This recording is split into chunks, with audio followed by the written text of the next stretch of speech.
sakuing papan kene iki wis rumangsa sepi. Ora ana salah sawijining manungsa. Aku bakal mbuka widya Tripitaka bakal tak sinau. Ora ketang abot sanggane ing rumangsa seneng jroning batinku. Sakwise aku nampa widya saka ngersaning Bapa Guru Resi Padmayana. Setitik bapa setitik tak sinau kok menawa ing mengkone bisa migunani anggonku nglakoni urip.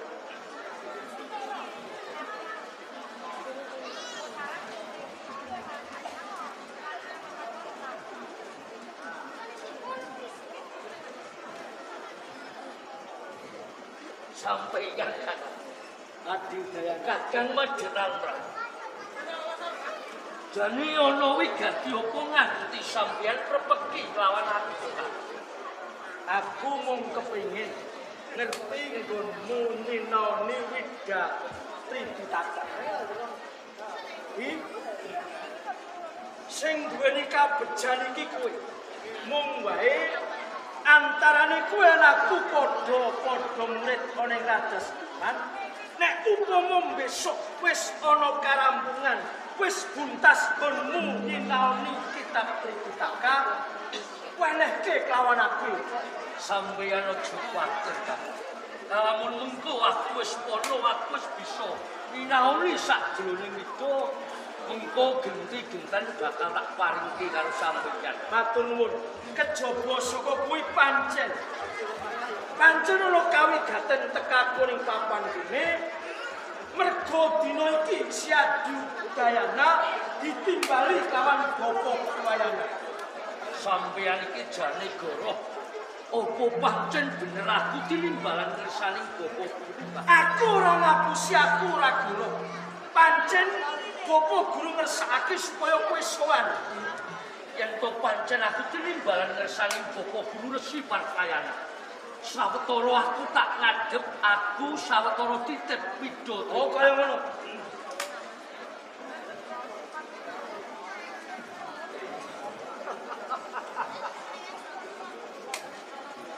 Bakale aku dadi wong kang jaduk.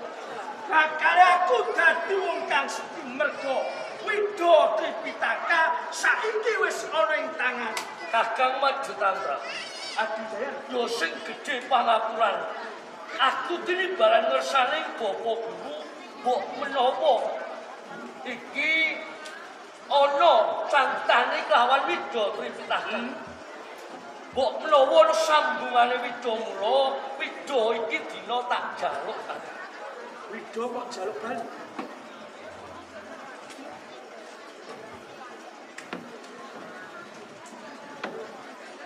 Udayana, cetha kowe ngece kawan aku. Cetha kowe ngino kawan aku. Ngerteni Udayana, kowe bakal dihukum.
Lah, kula niki gemeter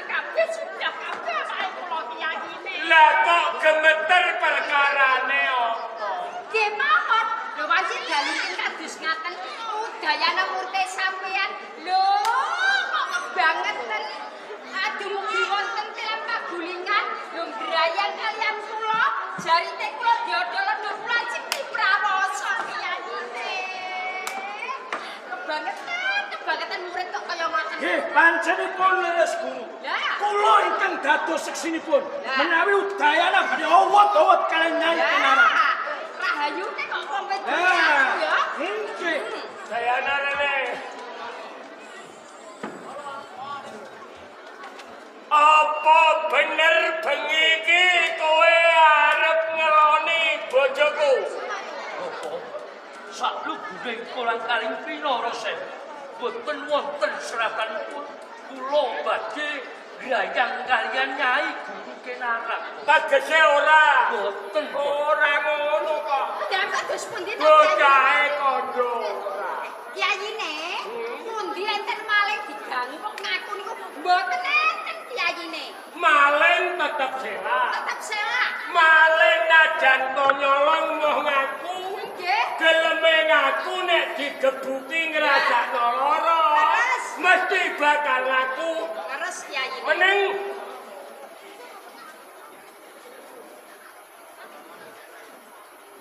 apik Udayana kowe cilik dadi gedhe bojo dadi pinter iki sing nuntun aku lho entek-entekane kok kaya ngene kowe kurang ajar murid keranjingan ngalap dodar beng guru bocah kaya kowe nek ora diajar nganggo keperluan ora bakal legati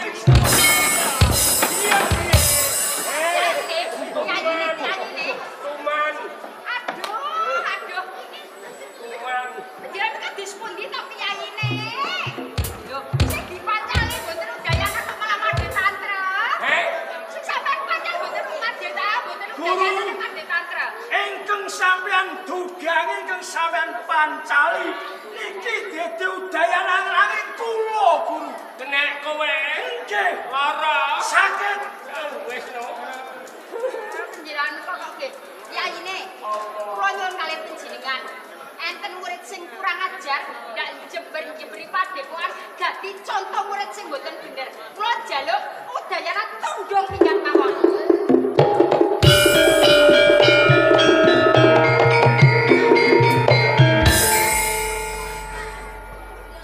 ya Udayana paring dawuh ikhlas ora ikhlas gelem ora gelem lega ora lega wiwit dina iki kowe kudu lunga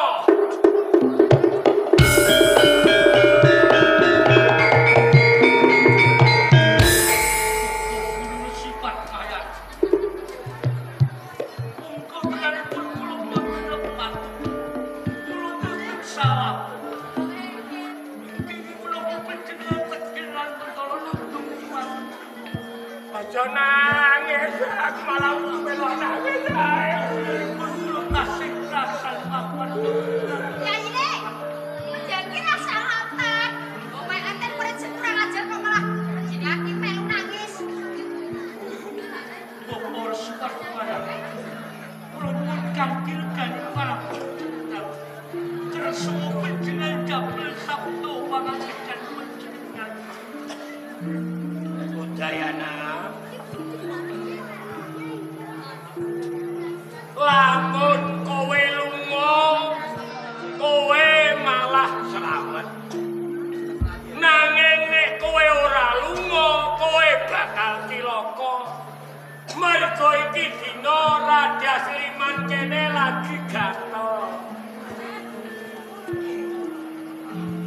kula badhe ngerahke pertapan Raja Sliman iki wis nempuh marang lelakon urip jeneng menungso urip ana ing alam padang ana ing jagat kang tebane amba dan bisa nyelaki marang rong perkara Rina wengi lanang wadon ala becik ketemu pisah iki wis jodoh kowe tau ketemu marang dene saiki kuwi pisah kuwi wis sak mestine menawa kersa panjenengan kados kala ora mubadhe wiwit saiki kowe urip sing tanpa gumantung marang wong cara kowe mlaku adoh kowe wis duweni sangu sing cukup Dayana sadurunge kowe lunga ben kowe slamet kowe tak sangoni rapal utawa donga keselamatan kados ngaten nggih matur sembah mergo aku ora iso gawani kowe apa-apa kowe slamet kowe tak wahi donga keselamatan dongane ngene apalno engko nek nang kene nganti teko njaba ngaten nggih eling-eling jaba mantrane ngene becik ketite ala ketara becik ketite ala ketara namung niku kok iku tok selamat peringatan bagi kula sakit ya muga-muga lali titik ala ketara becik ketitik ala ketara pangestunipun sing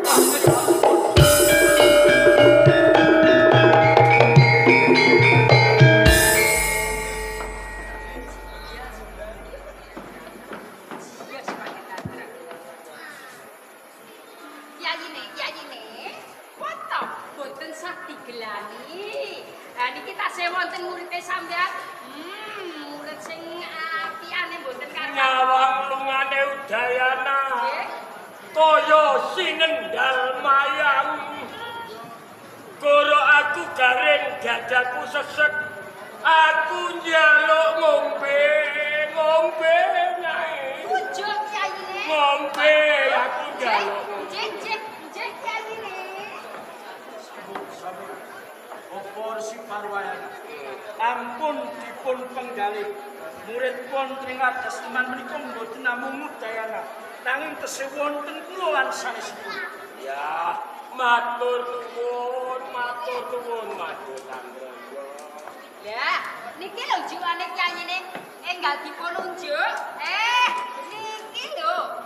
Kersane dadane mak plong lega lho. iki Nggih, monggo dipun unjuke mawon Kyayine. iki mang duwe obat elek ta ora Mboten Kyayine. ojak guyon Wong bojo kok duwene obat. guyon Nggih, tinggal dipun telasaken. gajah lho Mboten kagem bejiringan. kowe gajah lho Mboten Enggal kemawon ben cepet Kyayine. heh Anggenipun unjuk enggal kemawon. iya tau bene ben cepet kersanipun cepet telas Dipun telasaken Kyayine. Dipun telasaken.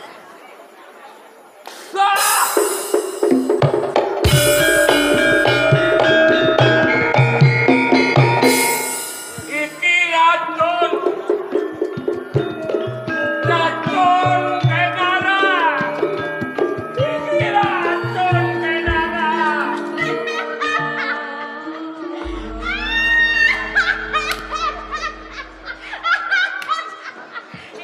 Parwayana. Pancen tak akoni. Tak akoni ra tak selaki. Nek banyu kita kene racun, kowe gendang mati ngerti ora? Aku bosen. Aku mau dadi bojomu. Kowe wis tuwek, kowe wis ora karone aku wis ora iso nyenengke atiku. Aku mau dadi bojomu Parwayana. Katimbang loro-loro atiku mergo ndek bojo tuwek kaya kowe, nek ora tak racun gendang mati. Nek kabeh wis tak rasake. Mergo apa? Aku duweni katresnan sing luwih enom, luwih bagus, luwih rasa sawang Parwayana. Sawang. Gene ya. mateni wong Buru-buru ikan lele. Hancur le. Mateni wong. Kelakuan kok apik kowe nduk. Ini Jebul kaya ngono. Iki judule lelakon. ya tak akoni. Layak kowe aben turu arep tak wori kowe mengkurep. Jebule iki. Kowe demen laku selingkuh. Kenaran. Wong wedok kaya kowe kuwi ciri wanci lelewo ginawa mati. Nganti jambul waneng kempong perot. Ijeh lanangan kowe iki. Kowe ora diajar nganti pepes balungmu ora duwe kapok kowe iki. Ayo Parwayana, nek pengen ngajar karo aku kowe wis tuwek kowe wis ra ndek tenaga. Arep apa syukur pasaman pergi. Ngenyek. Peh aku tuwa ora kuat ngajar kowe ngono. Ayo Parwayana. Lho kok manas ati? Malah nantang mbok arane ora kuat ngajar kowe. Yo ayo. Ah, semane. Parwayana. Kowe saya pola, ambekan saya pedhot lho. Ayo pola Parwayana. Ngono. Iya. Kenarang padha karo kowe nyebah dodo kowe ngiwake karo wong lanang. Idak-idak karo martabate wong lanang. Nek ora diajar nganti remo cilaka kowe.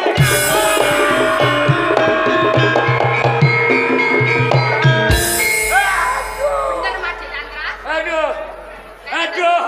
Res ndak kakean omong. Aduh ya cepet tenan iki. Aduh mati aku. Made Chandra. Ibarat nandur kacang tukule kok kacang ijo. Nundur pari tukule rawe. Nandur becik palesmu kaya ngene. Yo kowe ngumbar angkara. Nanging titen ana. Besok patine Chandra saka tangane wong wedok sing mbok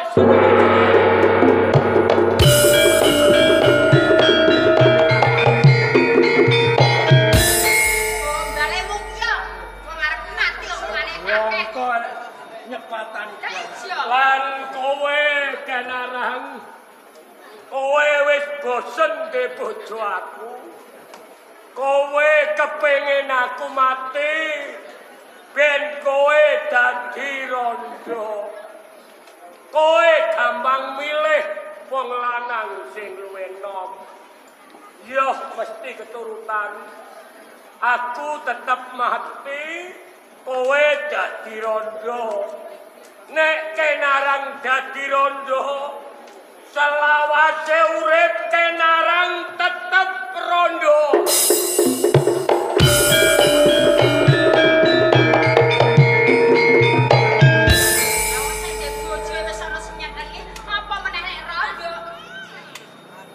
Aku kok wis blereng iki ndak wis arep tutup no. Gak mati Parwayana. Lamun aku mati, layonku mapan ana ing Radas Liman Pulo Bali. Neng arwahku bakal mulan ndara ing Jawa Dwipa Kapiring Wetan. Manggon ana ing panggonan kang sakral tegese suci, Gunung Kawi. Gunung Kawi. Sopo wae lanang wadon munggah Gunung Kawi ora bojo wani padha selingkuh cendhek kumure.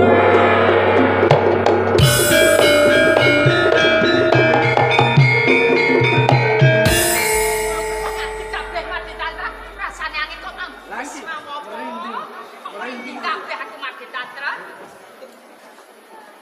Apa dulu Made Chandra? Hei, apa? Sampeyan iki pun mati apa dereng? Wes. Arep mati wae kok sing nglarakno ati Made Chandra. Made Chandra. Hei,